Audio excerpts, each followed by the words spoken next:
본 방송에서 제공하는 투자 정보는 투자 판단에 대한 조언입니다. 방송에서 제공하는 주식의 가치, 가격 상승 및 하락에 대해서는 방송사에서 보장하지 않습니다. 실시간 정보 브리핑입니다. 첫 번째 소식입니다. 미국 대선이 현재 진행 중인 가운데 카말라 해리스 부통령과 도널드 트럼프 대통령이 선거 승부를 예측하는 모델에서 급격한 변화가 일어났습니다. 일단 민주당 대선 후보인 해리스의 승리 가능성이 56%, 공화당 대선 후보의 트럼프는 43%라고 발표했는데요. 해당 예측 모델은 전날 두 후보의 승리 가능성을 50대 50, 즉 동률로 분석하기도 했습니다. 현재 구간에서는 근소한 차이로 트럼프가 선두에 올라섰다고 전하기도 했습니다. 두 번째 소식입니다. 기획재정부와 한국은행이 8월 말에 미 행정부와 주요 연구기관들을 만나 북한 경제를 논의한 것으로 확인됐습니다. 관련해 양측이 만난 것은 약 2년 만으로 정부는 이 만남을 연례화하는 방안을 추진할 계획입니다. 세 번째 소식입니다. 외식 프랜차이즈 기업인 더본코리아가 코스피 상장 첫날 7% 이상의 주가 급등 양상을 시현하기도 했습니다. 6일 한국거래소에 따르면 더본코리아는 기준 공모가 대비해서 74%나 오른 굉장히 큰 폭의 수치로 거래되고 있다고 밝혔으며 앞으로의 주가 흐름은 계속되는 관찰이 필요하다고 분석하기도 했습니다. 마지막 소식입니다. 금융과 통화당국이 중앙은행의 디지털 화폐 실증 사업 협력을 위해서 업무 협약을 맺었습니다. 한국은행은 6일 한은 본관에서 과학기술정보통신부와 금융위원회와 함께 CBDC와 예금 토큰 기반 체감형 디지털 금융 서비스 실증을 위한 MOU를 체결했다고 밝히기도 했습니다.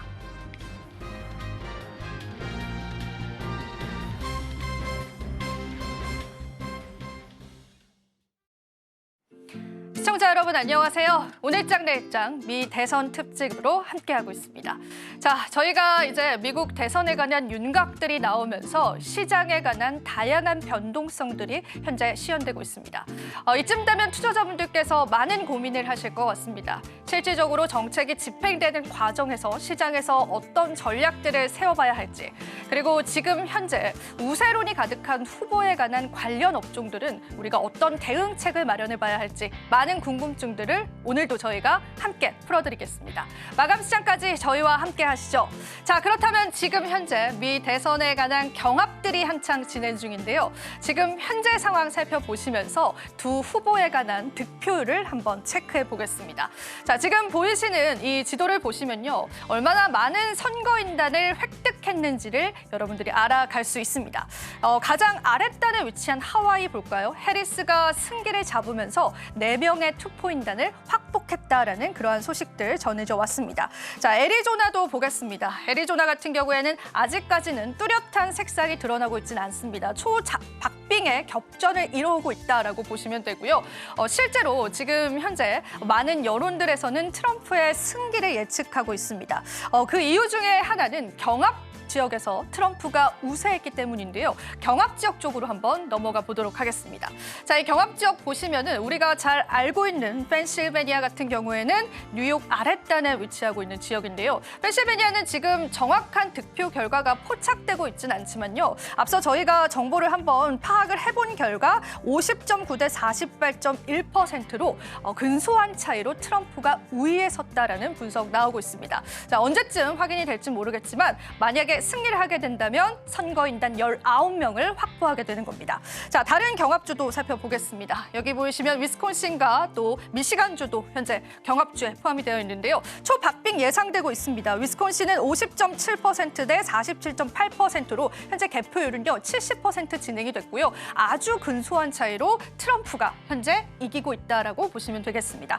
다른 지역도 같이 한번 살펴보겠습니다. 조지아 같은 경우에는 트럼프가 승기를 잡았다라는 소식 전해졌는데요. 하단에 보시면 이제 조지아주 같은 경우에는 트럼프가 우세하다라고 그러한 이야기를 전해져 왔습니다. 현재 개표율 90% 넘어가거든요. 정확히 트럼프가 선거인단을 확보한 것으로 현재 확인이 되고 있습니다. 자, 전반적인 지도 맵을 보시면 아시겠지만요. 지금 현재 트럼프에 관한 우세론들의 굉장히 지배적인 것을 확인을 해보실 수가 있습니다. 자, 우리가 매직 넘버다라고 하죠. 트럼프 같은 경우에는 270표를 획득할 시에 사실상 대통령 확정이 됩니다. 됩니다.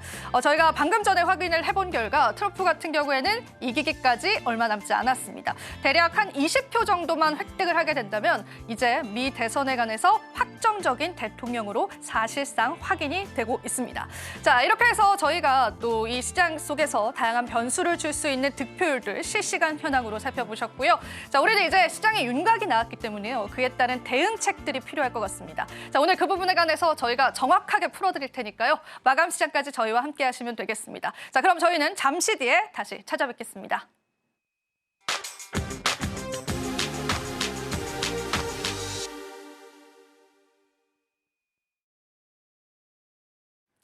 네, 이제 저희가 시장에 관한 분석 함께 해봐야 될 것 같은데요.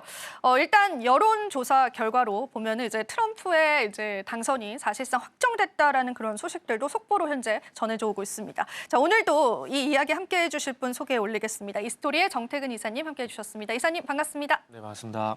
네, 오늘 미 대선 흥미롭게 지켜보셨을 것 같은데요. 일단 코멘트 살짝 들어보겠습니다, 이사님. 코멘트는요. 우리나라 시장은 트럼프가 되는 걸 원하지 않는 것 같아요. 우리나라만 유독 하락이 나오고 있잖아요. 그러다 보니까 우스갯소리처럼 들릴지 모르겠지만 국내 증시는 트럼프를 원하지 않는다라는 생각이 좀 들고요. 그리고 지금 환율이 또 1,400원대 육박하는 급등이 나오고 있는데 아마 이게 강달러 영향에 대한 우려감들도 좀 반영이 되는 것 같아요. 그러다 보니까 지금 1,394원 정도 형성이 되고 있는데 어쨌든 이런 것들이 이런 현상들을 뭐 전체적으로 좀 감안해 봤을 때 어쨌든 뭐 외국인의 매도가 그렇게 크진 않지만은 지금 현재 환율도 그렇고 시장도 그렇고 전반적으로 조금 이제 트럼프 당선 가능성이 올라가게 되면서 조금 이제 상승적으로 갔으면 좋겠는데 반대의 움직임을 보이고 있다는 것들이 특징이라 볼 수 있을 것 같아요. 지금 코스피 차트 보고 계시는데 코스피 같은 경우 지금 아침 쪽 같은 경우는 0.5% 강보권이었는데 지금 하락으로 전환이 돼버린 상황이거든요. 그래서 지난주에도 한번 말씀을 드렸는지 모르겠지만 지금 어쨌든 뭐 저점도 높아지고 고점도 낮아진 이 상황들 속에서 상대적으로 조심스러운 자리거든요. 조심스러운 자리인데 지금 오늘 하락으로 전환되게 된다라면은 다시 한번 또 이제 하락으로 전환될 가능성이 있다 걱정을 해야 되지 않을까라는 그런 생각이 좀 드네요. 네, 지금 사실 우리가 대선 이후에 시장에 관한 하락이 보인다라는 부분에서 대응책도 좀 필요할 것 같은데요. 저희가 이제 앞서서도 대선 특집으로 공약에 관한 이야기들을 좀 나누면서 시장의 전략을 좀 잡아봤습니다, 이사님. 그런데 이제 사실은 그 전에는 트럼프와 해리스 두 후보의 공약을 같이 봤지만 이제는 지금 트럼프의 공약 쪽으로 보고 전략을 잡아봐야 될 것 같아요. 하나하나 풀어보면서 저희가 좀 촘촘하게 전략을 잡아봤으면 좋겠는데요. 일단 트럼프 같은 경우에는 뭐 에너지 그리고 은행 관련주, 방위 관련주들이 지금 시장에서 움직여지는 흐름 보여주고 있는데 에너지 관련해서 조금 풀어볼까요? 에너지 관련한 섹터군들 저희가 어떻게 대응을 해봐야 될까요? 일단은 에너지 관련된 부분은 어쨌든 그 LNG 수출을 이제 해외 쪽으로 이제 하게 될 거라는 게 그게 핵심이라고 보시면 되거든요.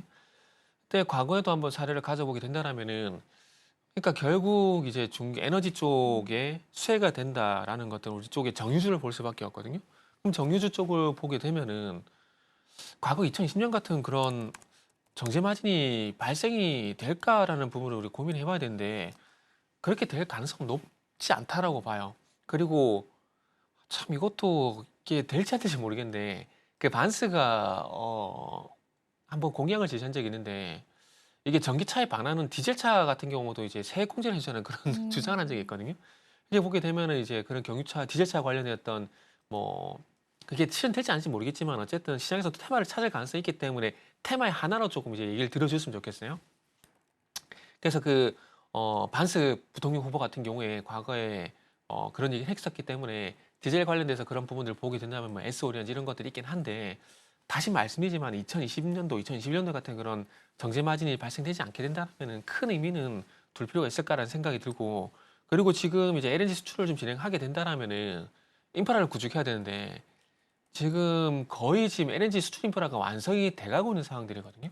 이렇게 본다라면은 이 유정 관광, 그러니까 관광과 연관된 철강 쪽 같은 경우에도 봐야 되는데 그렇게 수혜가 클까에 대한 부분도 우리가 고민을 좀 해봐야 될 것 같아요. 그렇기 때문에 에너지 쪽 같은 경우는 뭐 일단 제 판단에는 일단 뭐 정제 마진이 뭐 급격하게 올라간다 이런 부분들이 아니라면은 뭐 정유 같은 경우도 그런 영향은 없다라고 좀 판단이 되고 그리고 이제 LNG 인프라를 구축하게 된다라면은 그와 연관돼 가지고 일단은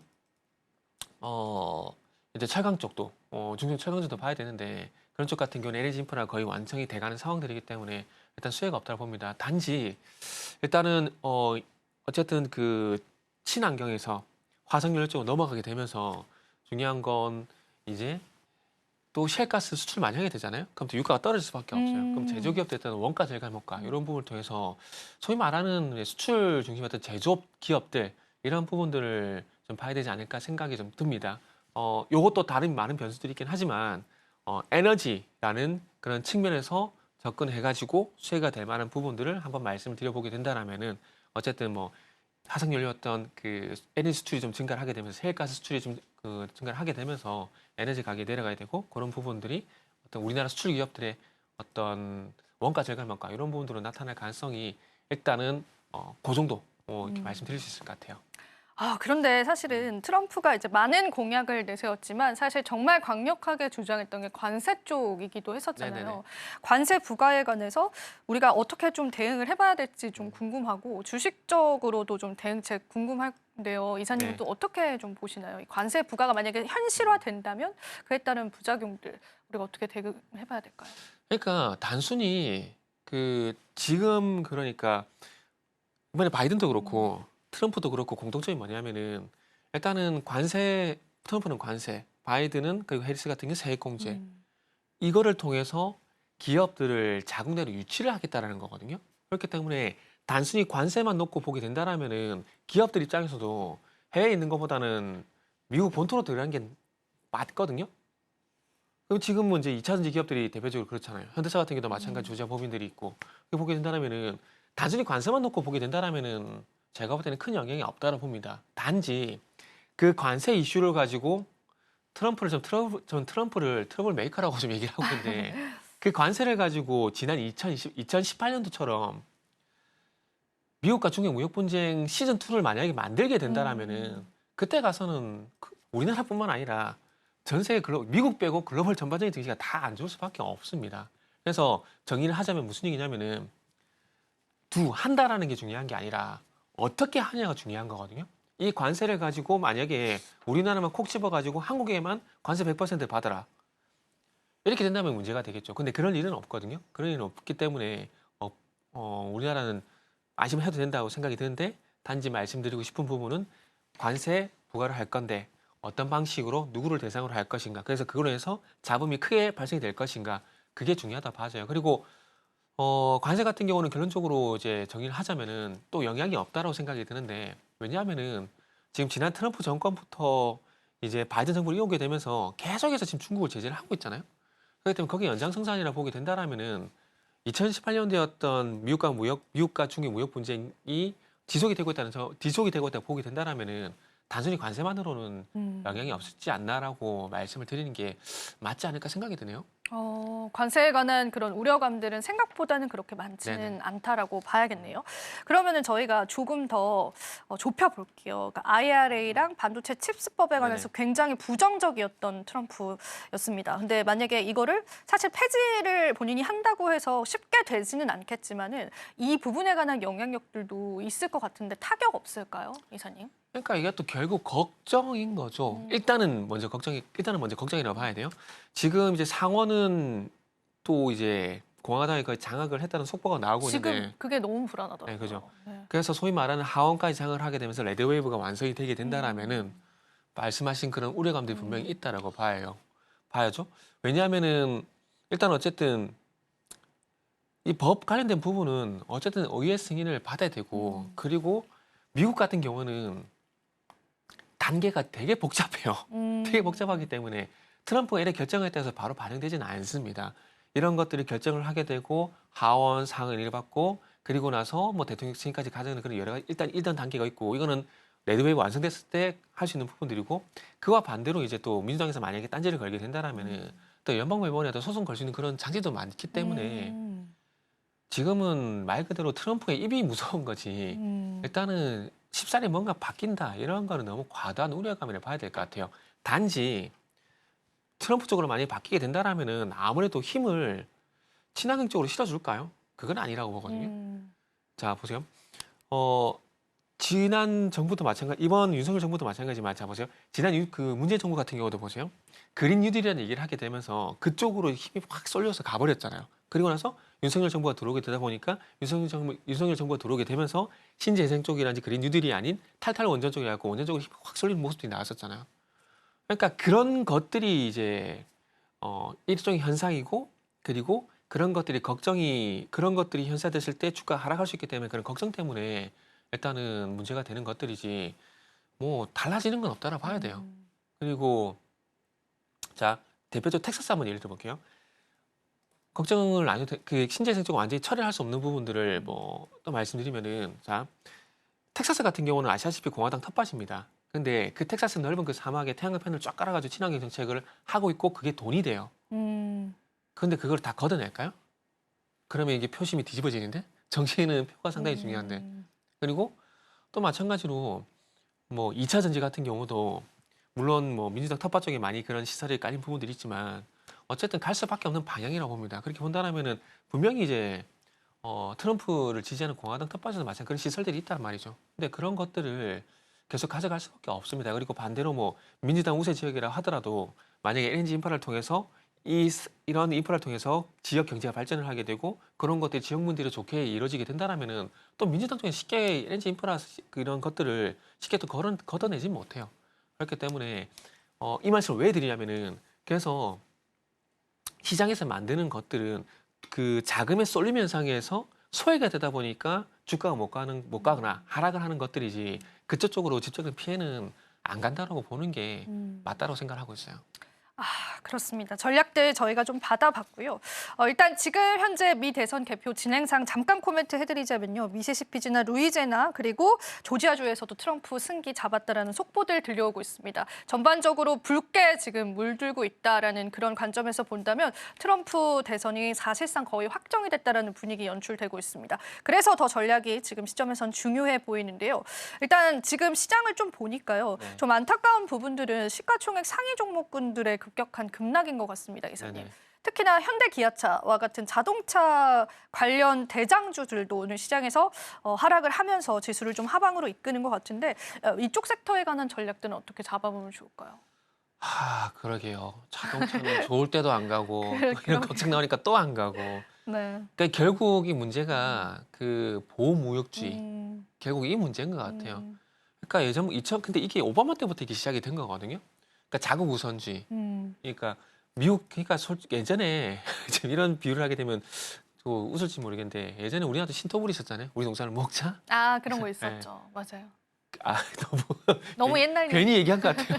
그래서 그런 게 있었는데 근데 그 이와 비슷한 미국 같은 경우도 자국 제품을 쓰자라는 그런 움직임이 2008년부터 이미 있어 왔었어요. 그래서 그런 부분들이 계속 강화가 되고 있는 것들이고 그게 결국 보호무역주의로 가고 있는 부분들인데 그런 것들이 좀 진행이 되게 되면은 당연히 타국 기업들 같은 경우는 상대적으로 소외가 될 수밖에 없습니다. 그러다 보니까 현대차 기아 같은 경우도 미국에서 점유율을 계속 높여가 나가고 있는데 앞으로 그러니까 지금 정도는 계속해서 어떤 점유율 유지할 수 있겠지만은 중요한 건 앞으로 더 나아가야 되잖아요. 더 높여가야 되잖아요. 그래서 그런 것들이 쉽지 않게 될 가능성이 있기 때문에 자동차 같은 경우는 좀 피해를 볼 수밖에 없다라 봐야 될 것 같습니다. 그러다 보니까 뭐 현대차 그룹 같은 경우는 뭐 정말 스펙타클한 뭐 주주환원 책을 얘기했음에도 불구하고 뭐 판매량이 조금 안 좋게 되면 흔들리고 그리고 이제 보호무역주의 이런 부분들을 감안해 보게 된다라면은 자동차는 또 쉽지가 않겠구나.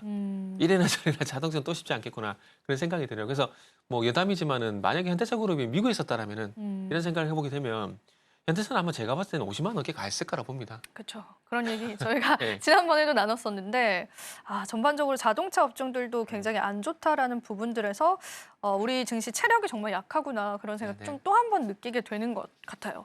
그래서 다양한 공약들 이제 저희가 앞단에도 살펴봤었는데 일단은 우리가 그래도 같은 수혜 섹터다라고 한다면 바이오 쪽을 많이 이야기를 하잖아요. 네네. 그래도 이제 생물보안법은 이제 사실상 양당이 모두 다 원하는 방향성이다라고 하면서 바이오 쪽을 보는데 네. 오늘 바이오 흐름 어떤가요, 이사님? 오늘 바이오 흐름은 섹터 흐름으로 보게 되면은 딱 중립을 지키고 있는 것 같아요. 상승한 섹터는 전반적으로 뭐 우크라이나 재건이라든지 건설기계, 뭐 우주항공 이쪽으로 힘이 쏠리고 있고 그리고 반대로 2차 전지라든지 마리아나 이런 것들은 하락이 나오고 있는데 이렇게 극단적인 상황이 나오고 있는 구간들 속에서 바이오 같은 경우는 지금 중립을 지키고 있는 것 같아요. 그래서 어찌 보면은 이전에 제가 말씀드렸던 전략대로 하시면 될 것 같아요. 아마 기억나실 건데 바이오는 어쨌든 하반기로 7월달 하반기로 넘어오게 되면서 미국 대선 테마였던 중심이 있게 됐고 그 수혜가 예상되게 되면서 7월달부터 가파르게 상승해 왔는데 달려왔는데 어쨌든 대선 앞두고 상황들이기 때문에 미국 대선에 대한 어떤 기대감 선반영 이런 것들이 될 수가 있거든요. 그렇기 때문에 그런 것들이 일단은 확인을 하고 가시는 게 좋다고 생각이 들어서 미국에서 대선이 1차 고비고 그래서 지금 구간을 잘 넘기게 된다라면은 저희도 말씀했지만 내년 3월 달까지는 충분히 바이오 같은 경우는 갈 가능성이 있다라고 봐져요. 앵커님께서 말씀하셨지만 어쨌든 뭐 생물보안법 이슈도 있는 상황들이고 바이오 시밀러 규제 완화에 대한 이슈도 있는 상황들이고 약가이나 이런 이슈도 있는 상황들이기 때문에 바이오는 일단은 어쨌든 정책 수혜주로서 갈 가능성이 상당히 높은데 중요한 건 대선 이후에 움직이면 좋은데 대선 이전에 이미 3개월간 쉼없이 달렸다는 부분들을 봤을 때 아직까지는 확인 좀 필요하고 그리고 지금 1차 고비를 얼마만큼 유연하게 잘 넘어가는지를 보고 바이오를 접근하시는 게 좋을 것 같아요. 그래서 드리고 싶은 말씀은 뭐냐면은 조심해서 나쁠 거 없다. 어차피 갈 거니까 그냥 사도 되는 거 아니야라고 할 수도 있는데 이게 또 주식시장 또 만약이라는 게 있잖아요. 그렇죠. 수혜주 뭐 해리스도 그렇고 트럼프도 그렇고 약간에 대한 얘기를 하고 있고 바이오 시밀러 산업에 대한 육성에 대한 얘기를 하고 있기 때문에 바이오가 갈 수 있는 여건들이 분명히 있습니다. 있지만 중요한 건 이게 우리나라 같은 경우에 지금 이 섹터들이 길게 안 가요. 그러니까 상반기 반도체를 한번 예를 들어보면 돼요. 반도체 같은 경우도 1월달, 2월달, 4월달까지 가파르게 가다가 4월달 넘어오면서 6월달부터 주춤해져 버렸잖아요. 그래서 정신 못 차리고 있잖아요. 지금 우리나라 시장의 특성을 봤을 때 바이오도 그렇게 되지 말라는 법이 없거든요. 그래서 그렇게 되지 않는다라는 것을 확인을 하고 재매수해도 늦지 않다라는 겁니다. 그렇기 때문에 지금은 어찌 보면은 1차적으로 한 타임 정도 쉬어가도 나쁘지 않은 구간들이기 때문에 그래서 이 1차 고비를 확인하자는 관점에서 일단 만약에 바이오를 가지고 있다라면은 지난주 강세를 보였을 때 뭐 주초라도 강세를 보였을 때 일단은 팔고 다시 갈 때 그때 따라잡아도 늦지 않다라는 거죠. 그러니까 그래봐야 근데 10%예요. 그래봐야 10%입니다. 그쵸. 만약에 제가 말씀드린 대로 11월 고비 잘 넘기고 내년 3월 달에 가게 되잖아요. 그러면 또 5개월 동안 랠리가 나온다는 얘기잖아요. 그럼 5개월 동안 랠리가 나왔을 때 10%는 작습니다. 그거 생각 안 하셔도 돼요. 그거는 내게 아니라고 생각하시고 나머지 큰 부분만 보셔도 충분히 바이오는 괜찮기 때문에 바이오는 일단 어쨌든 방산하고 바이오는 어쨌든 교집합되는 부분들이 있고 갈 만한 섹터이기 때문에 지금의 1차 고비만 잘 넘기는지를 확인하고 접근하셔도 무방하다 이렇게 말씀드릴게요. 네, 바이오에 관한 전략들도 들어봤고요. 지금 제가 또 시장을 쭉 보니까 역시나 트럼프 테마가 지금 강세입니다. 네네. 우크라이나 재건부터 뭐 남북 경협도 상승을 하고 조선도 상승을 하고 그리고 일부 바이오 종목군들도 상승을 하는데 이게 사실은 이사님이 앞서서도 이제 언급을 해주시긴 했었는데 네네. 이 트럼프 트레이드에 관한 상승률 언제까지 이어질 것이다라고 좀 보세요, 이사님? 글쎄요. 일단은 기준점을 하나 만들게요.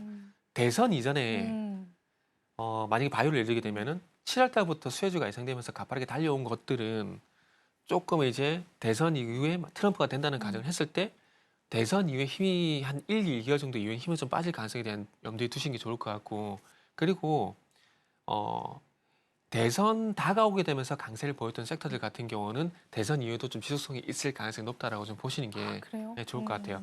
그러니까 저는 이거를 이렇게 표현을 하는데 신상론. 그러니까 시장에서는 항상 새로운 수혜주를 원하거든요. 신상. 네, 수혜주를 원하는 거거든요. 그러니까 예를 들게 되면은 뭐 바이오 쪽 같은 경우도 기존에 뭐 좋은 뭐 젤투리안지 산소 바이오 좋은 종목들이 있긴 하지만 그럼에도 불구하고 또 보게 되면 ABL 바이오라든지 프레시티 바이오 파마라든지 새로운 또 수혜주를 계속 찾아 나서거든요. 그것과 같은 맥락이라 보시면 될 것 같습니다.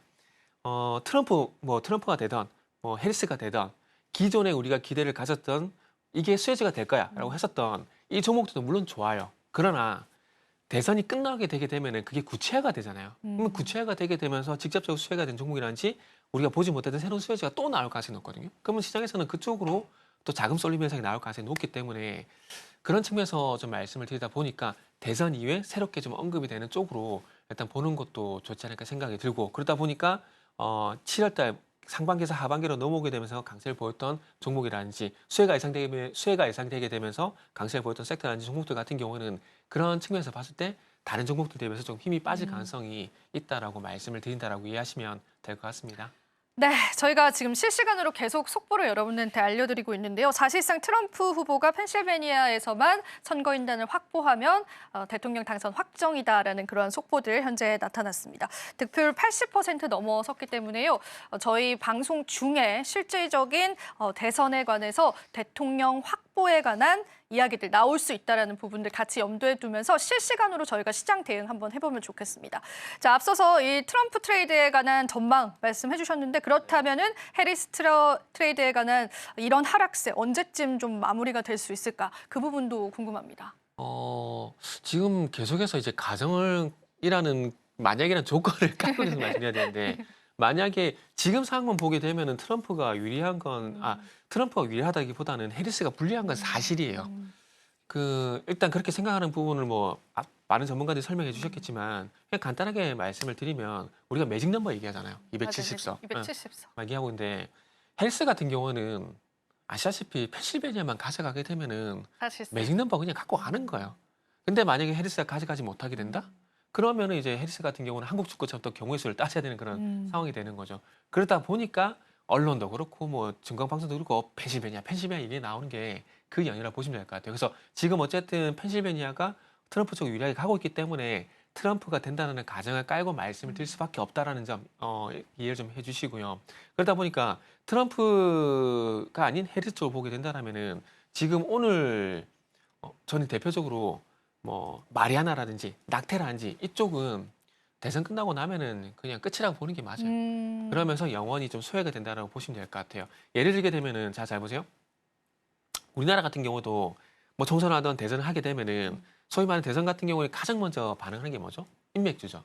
근데 그 인맥주들이 대선 끝나고 나서 당선이 됐다고 또 가나요? 안 가죠. 대선 끝나고 나면은 바로 끝이 나버리죠. 지금 해리스 속사 같은 경우도 낙태하고 마리아나는 마찬가지라고 보시면 돼요. 대선 끝나고 나면은 그쪽 같은 경우는 아마 관심이 전혀 없을 겁니다.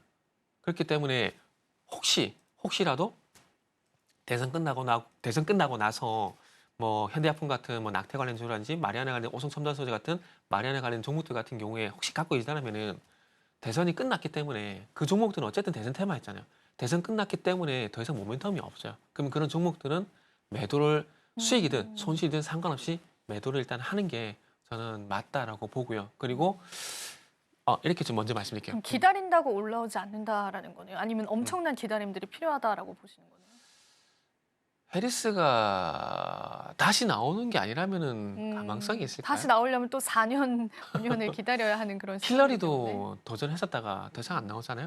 그렇기 때문에 만약 이번에 해리스가 안 되게 되면은 해리스 다음에 안 나올 가능성이 더 높다라고 보시면 될 것 같아요. 트럼프는 정말 참 특별한 경우라고 예외의 경우라고 좀 말씀을 다시 나오셨죠. 그러니까 네. 예외의 경우를 말씀드리고 근데 트럼프 외에 보시면 아시겠지만 네, 대선 떨어지고 난 다음에 다시 나온 분들이 거의 없거든요. 맞아요. 그렇게 본다라면은 막연한 기대감이라고 봐야 되지 않을까요? 뭐 마리아나도 그렇고 낙태도 그렇고 그럼 막연한 기대감을 가지면 안 된다라고 말씀드리고 싶네요. 네, 그렇습니다. 저희가 이제 트럼프 트레이드 그리고 해리스 트레이드에 관한 이사님의 전략들 같이 잡아봤고요. 보유자분들께서는 참고하셔서 시장에 관한 좋은 전략들 얻어가셨으면 좋겠습니다. 자, 그럼 지금 현재 구간에서 또 저희가 이사님의 원픽 섹터 그리고 오늘의 종가 베팅 종목까지도 같이 이야기를 좀 나눠보도록 하겠습니다. 오늘 시장에서 어떤 종목 좀 눈여겨보셨을까요? 지금 보면 해리스의 신재생 쪽도 같이 얘기가 될 수 있는 부분들이라 봐야 될 것 같은데 2차 전지입니다. 2차 전지인데 오늘 트럼프인데 2차 전지? 뭐지? 라고 생각하시는 분도 있을 것 같은데 저는 개인적으로 2차 전지 역발상적인 관점에서 봐야 되지 않을까라는 생각이 들어요. 물론 그렇다고 해서 2차 전지가 뭐 올해 연말까지 랠리를 간다 그건 아니거든요. 그동안 누누이 말씀드렸듯이 2차 전지 쪽 같은 경우는 올해까지는 뭐 추가락 제한 정도 이렇게 보시는 게 맞다라고 생각을 하고 있는데 그 속에서 그 2차 전지 에코프로 머티리얼이라는 종목을 준비했거든요. 이 종목은 조금 다른 종목들 대비해서 흐름이 좀 다른 부분도 있기 때문에 일단 준비를 했어요. 그래서 2차 전지 먼저 말씀드리면은 자 만약에 바이오를 한번 예를 들어볼게요. 바이오가 만약에 해리스만의 수혜주였다 이렇게 볼게요. 그러면 해리스만의 수혜주로서 이게 잘 가다가 만약에 트럼프가 당선돼 버렸어. 그러면은 트럼프가 당선됐다는 이유 때문에 이게 차익 실현의 빌미가 되기 때문에 이제부터는 하락할 리밖에 없어요. 그런데 2차 전지는 우리가 잘 보자고요. 2차 전지가 지금까지 좋았나요, 나빴나요? 계속 나빴어요. 맞잖아요. 작년 6월 달 이후부터 계속 나빴거든요. 트럼프가 된다고 해서 더 나빠질 게 있을까요? 저는 없다라고 봐요. 제가 오늘 제 개인적인 판단에는 2차 전지가 오늘 하락하는 건 일단 팔고 보자인 것 같아요. 일단 팔고 보자. 그 심리가 크게 반영돼서 오늘 2차 전지가 전반적으로 저는 개인적으로 안 좋다라고 일단 좀 생각이 들거든요. 그렇기 때문에 2차 전지는 그동안도 누누이 말씀했지만은 안 좋다가 아니라 나쁘지 않다라는 관점에서 보는 게 맞습니다. 그리고 오늘 뭐 일부 종목들 급락이 나오고 있긴 하지만 요건 어찌 보면은 조금 전에 말씀드렸듯이 일단 팔고 보자 이런 심리들이 일단 이따 봐야 될 것 같아요. 그리고 너무 그동안 하락이 너무 컸었기 때문에 여기서 빠져봐야 더 빠질 것도 저는 개인적으로 없다고 봅니다. 그래서 트럼프 당선 가능성의 어떤 걱정만 지나고 나면은 다시 또 바닥을 다지는 흐름은 저는 개인적으로 나올 거라고 봐요. 그래서 2차 전지는 그렇게 좀 개인적으로 판단을 하고 있습니다. 그러니까 2차 전지가 오히려 지금 시장에서 좀 기회의 관점으로 보고 계신 것 같은데 구체적인 전략들도 이사님 한번 받아볼 수 있을까요? 네. 일단은 이제 뭐 노무라 최근에 나온 증권 리포트도 한번 말씀드리면은 그렇죠. 일단 에코프로비에 대해서 그 중립에서 매수로 일단 상향 추적을 했거든요. 상향 추적을 했는데 이 리포트를 가지고 에코프로비엠보다는 에코프로 머티리얼즈가 좀 더 차트적으로 낫다라고 일단 판단을 좀 했어요. 노무라가 어쨌든 이제 에코프로비엠이 전체 매출 비중을 봤을 때 전기차였던 쏠림 현상이 좀 해소가 되고 있다는 부분들. 그리고 앞으로 뭐 원전이 됐든 뭐가 됐던 이 ESS에 대한 어떤 수요는 2차 전지 그 전기차와 별도로 ESS 같은 수요는 계속 올라갈 수밖에 없다라고 생각을 하고 있습니다. 그래서 그쪽에 어떤 앞으로 매출 비중이 올라갈 거라는 그런 기대감을 보게 된다라면은 상당히 긍정적이라고 볼 수가 있을 것 같고, 그리고 이제 LG 에코프로 머티리얼즈로 오게 된다라면은 에코프로 머티리얼즈는 아시겠지만 전구체를 만들거든요. 전구체가 뭐냐면은 니켈, 코발트, 망간 요거를 일단은 밀가루 반죽처럼 이렇게 섞어요. 그리고 나서 거기다 리튬을 섞은 게 양극재거든요.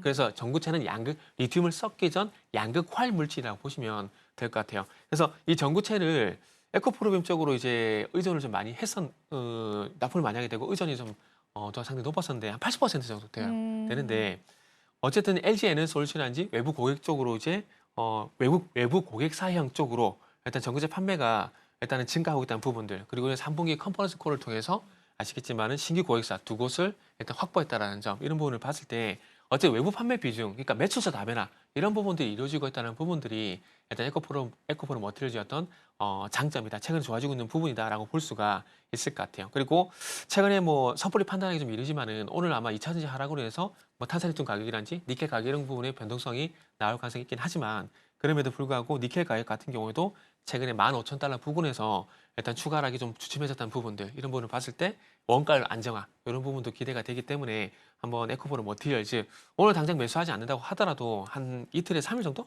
텀을 두고 한번 보셔도 저는 괜찮다라고 좀 말씀을 드리고 싶네요. 아, 그렇습니다. 에코프로비엠에 같은 그러한 노무라 증권의 이야기들 같이 들으면서 에코프로 머티에 관한 전략들도 잡아봤는데, 그러면은 사실 이제 투자자 입장에서는 이런 생각 드는 것 같아요. 지금 가격에서 더 빠질 수도 있지 않을까, 며칠간은. 그러면 그때를 매수의 기회로 잡아보는 게 좋지 않을까라는 생각 드는데. 네, 동의합니다. 조금 더 기다려볼까요, 네, 그러면? 그래서 제가 한 이틀에 3일 정도 한번 기다려보라고 말씀드리는 거예요. 지금은 어쨌든 일단 팔고 보자라는 심리가 반영돼서 매도가 미리 나오고 있는 것들이거든요. 네. 그래서 이 매도만 좀 진정세를 보이게 된다라면은 오늘은 변동성이 크지만은 앞으로는 변동성이 좀 축소가 될 가능성이 있기 때문에 앵커님께서 말씀하신 대로 시간을 두고, 뭐 저는 개인적으로 한 이틀에 3일 정도 시간을 두고 한번 보셔도 저는 괜찮다라고 말씀을 드리도록 할게요. 네, 이사님 방금 속보가 들려왔습니다. 최대 승부처인 펜실베니아주에서도 트럼프가 승리했다라는 네. 소식들 좀 전해졌는데, 이렇다면 지금 거의 사실상 확정이다라고 지금 저희가 봐야 되는 거겠죠?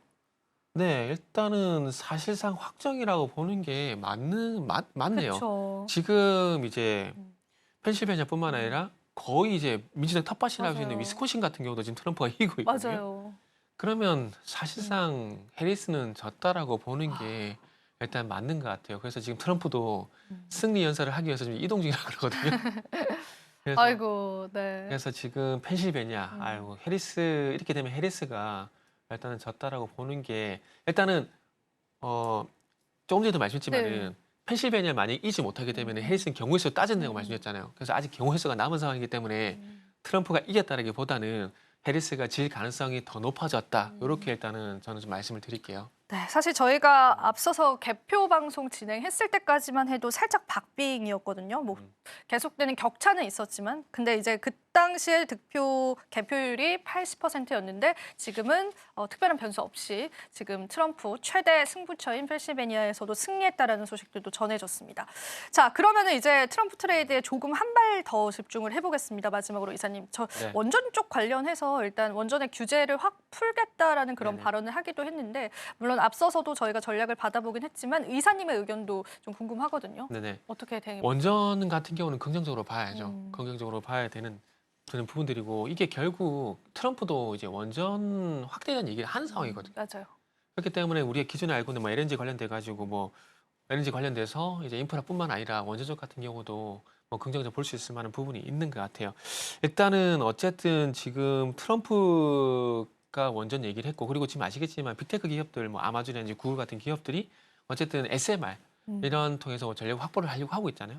근데 지금 상업 생산이 대부분 2030년이에요. 목표가. 그러면 2025년도부터 어쨌든 이제 이 스타트를 진행을 해야 돼요. 스타트 진행한다라는 것들은 그 SMR을 짓기 위한 어떤 소위 말하는 이제 원전 기기들, 주기기들 이런 것들을 이제 설계하고 납품 시작해야 되거든요. 그래서 2030년도에 이제 상업화가 진행되려면 내년부터 그런 부분이 진행돼야 되기 때문에 아마 원전 이 SMR 관련 종목들 같은 경우는 내년에 가서 아마 주가가 크게 움직일 가능성이 상당히 높을 것 같아요. 지금 실질적으로 직접적인 어떤 그 SMR 관련 종목은 뭐냐면은 두산 에너빌티하고 BHI거든요. 실적 연관성인 맞아요. 종목은. 그렇기 때문에 국내는 그 두 종목이고 이 두 종목이 가게 되면서 아마 그 분위기에 편승해가지고 원전 관련주가 같이 갈 가능성이 높을 것 같아요. 그런데 일단 이 SMR 관련돼 가지고는 국내 쪽 같은 경우는 일단 저 개인적으로는 이제 두산 에너빌티, BHI 그리고 두산 에너빌티 쪽으로 이제 또 공기 압축기 공급하고 있는 한신기계 이런 쪽으로 좀 압축을 하는 게 좋지 않을까 생각이 들고요. 그리고 이제 사실 SMR 얘기가 되면은 이제 미국 주식이 더 갈 수밖에 없을까? 오클라 같은 것들. 국내 원전주보다는 아마 오클라 같은 스케일 미국 파워, 주식, 뭐 네, 오클로 이런 그렇죠. 것들 또 스케일 가는 파워, 걸로. 오클라 같은 네. 그런 종목들이 갈 가능성이 있기 때문에 일단 우리가 산업을 픽을 하는 게 아니라 우리가 어쨌든 종목을 매수해서 수익이 나야 되잖아요. 그러면 아무래도 두산 에너빌리티, 뭐 BHI 이런 쪽보다는 뉴스케일 파워라든지 오클라 쪽을 선택을 하시는 게 아마 투자라는 관점에서 봤을 때는 그쪽이 지금 저희 낫다는 주식시장 말씀이에요. 말고 해외 주식을 하라는 말씀인가요, 이사님? 근데 이게 기존에 뭐 경수로 원전 같은 경우는 우리나라를 보는 게 맞는데 SMR 쪽 같은 경우는 그쪽을 보는. 사실 그쪽이 더 수혜가 크거든요.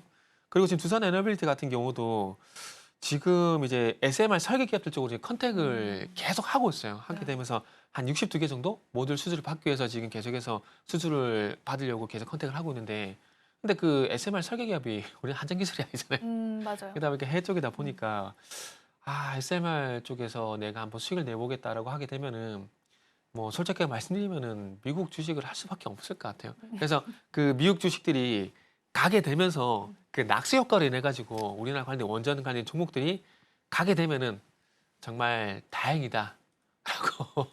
라고 말씀을 드려야 될 것 같아요. 저도 이 말씀 드리면서 되게 씁쓸해요, 솔직히. 아니 그런데 네. 사실 원전 관련주들은 이미 시세가 나왔던 상황에서 트럼프 트레이드에 관한 호재가 또 겹쳐진 거잖아요. 네네. 그래서 사실은 이제 지금 접근하기엔 부담감이 있는 건 사실이지 않나요? 그렇지 않게 아니에요. 보세요? 지금도 충분히. 2021년도에 그 탈탈 원전이라는 기대감에서 급등이 한번 나왔었잖아요. 맞아요. 그리고 나서 그때부터 지금까지 계속 쉬고 있어요. 계속 쉬고 있는 거고. 오래 쉬었기 때문에. 네. 그래서 지금은 원전주들이 시작한 이유가 뭐냐면은 기대감으로는 충분히 많이 주가가 상승했던 경험이 있기 때문에 그걸로만 못 가요. 이제는 2009년도 바라카 원전처럼 실제로 수주를 받았다라는 얘기가 나와야 아마 갈 겁니다. 그렇기 때문에 뭐 체코 원전 같은 경우도 뭐 내년 3월 달 얘기가 나오고 있잖아요. 그리고 뭐 그뿐만 아니라 폴란드도 있죠. 그리고 튀르키예 같은 경우도 마찬가지 있거든요. 그런 것들이 아마 내년에 체코를 시작으로 아마 계속 나오지 않을까라는 생각이 들어요. 특히나 튀르키예 같은 경우는 아마 지금까지도 아마 수익 계약 방식으로. 그러니까 수익 계약 방식이 뭐냐면은 다른 사람 다 필요 없고 그냥 예를 들게 되면 제가 앵커님만 콕 집어서 앵커님하고는 이제 계약 협상을 하는 거예요. 이게 수익 계약 방식이거든요. 그래서 지금 튀르키 같은 경우도 그런 방식으로 진행되고 있는 걸로 알고 있기 때문에 아마 뭐 앞으로 계속 앞으로 이렇게 말씀하셔서 죄송한데 앞으로는 아마 좋은 얘기가 나올 거예요. 그래서 원전하고 조선은 있잖아요. 계속 보자. 길게 봐야 될 섹터예요. 아, 길게 봐야 계속 될 섹터. 보자. 예.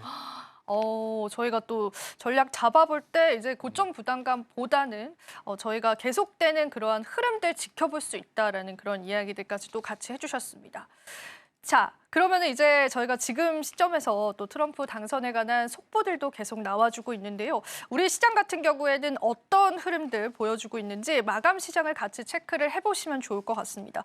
일단 지금 저희가 다양한 섹터군들의 상승이 있습니다. 특히나 트럼프 트레이드 관련한 그러한 상승이 좀 눈에 띄는 시장이었기 때문에 오늘 시장 어떻게 마무리됐는지 한번 체크해보면 좋겠습니다. 자, 오늘 마감 시장 한번 만나보겠습니다.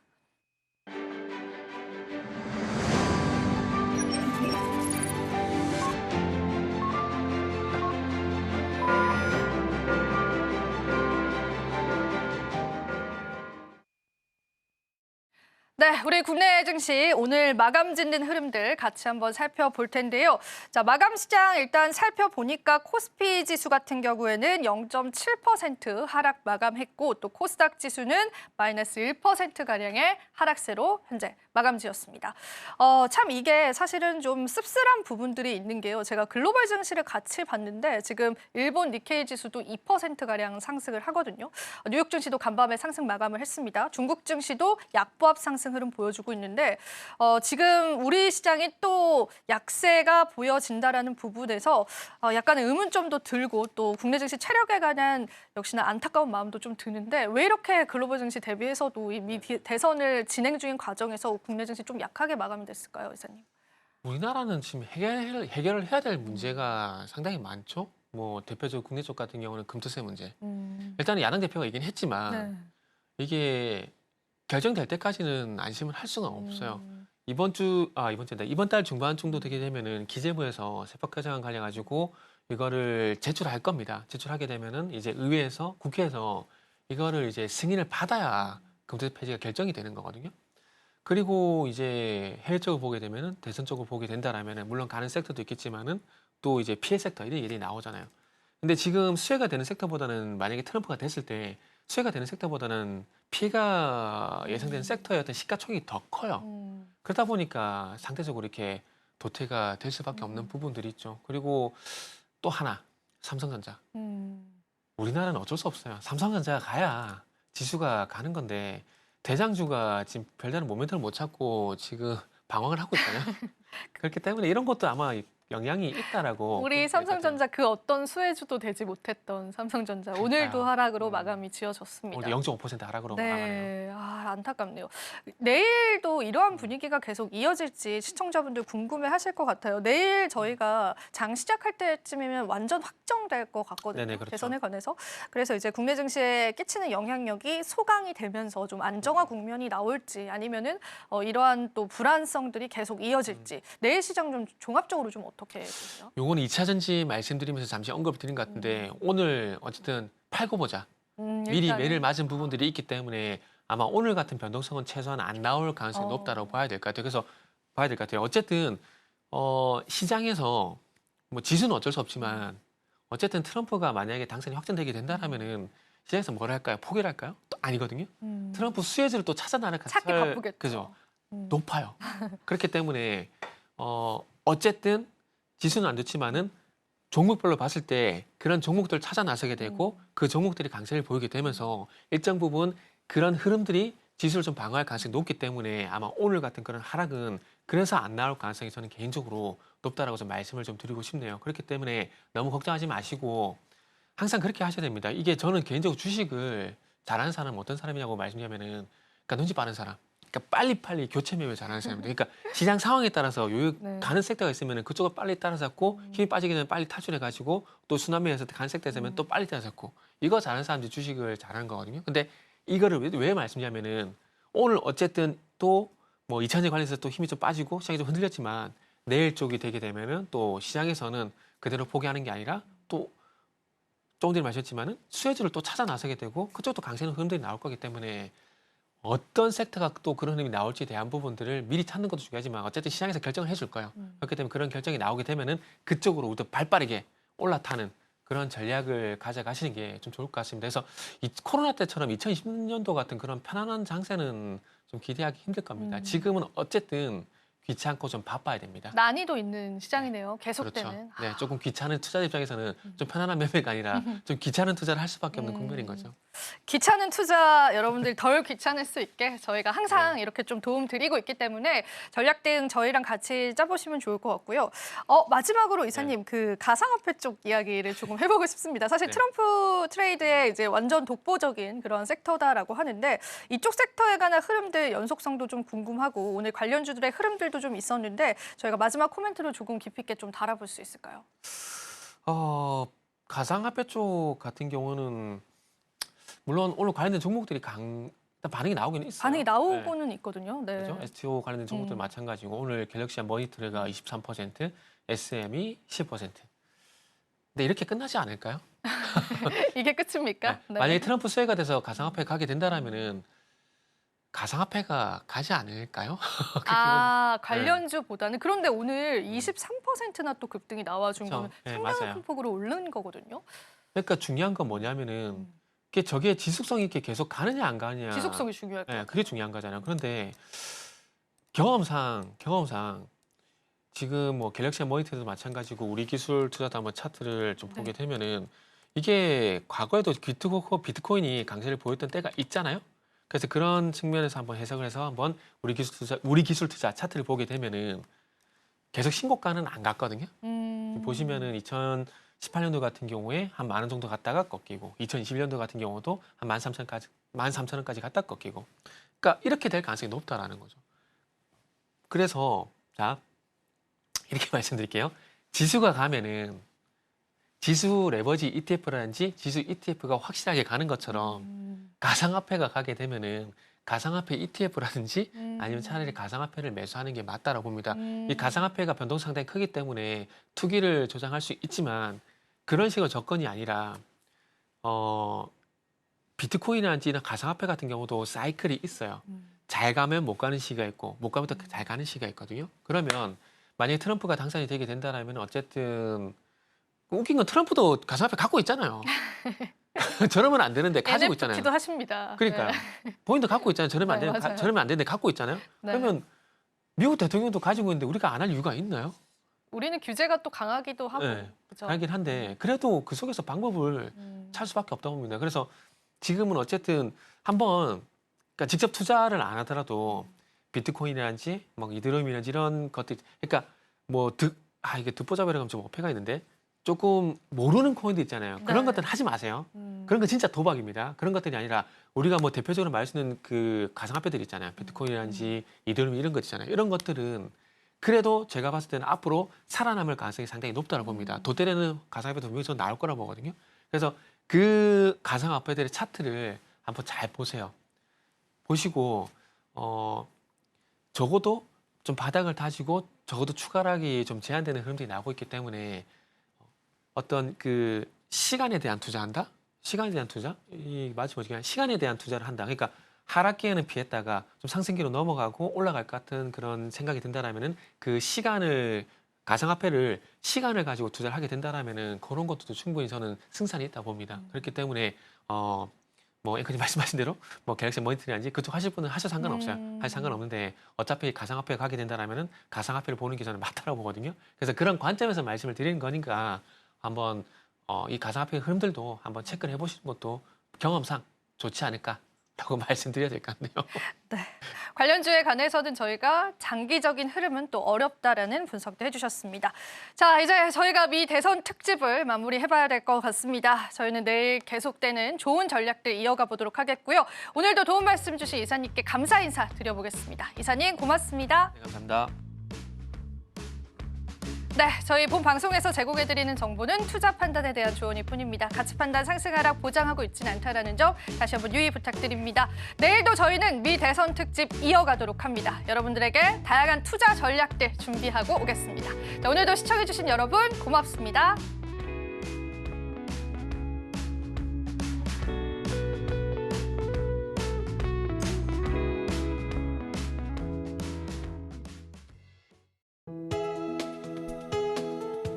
본 방송에서 제공하는 투자 정보는 투자 판단에 대한 조언입니다.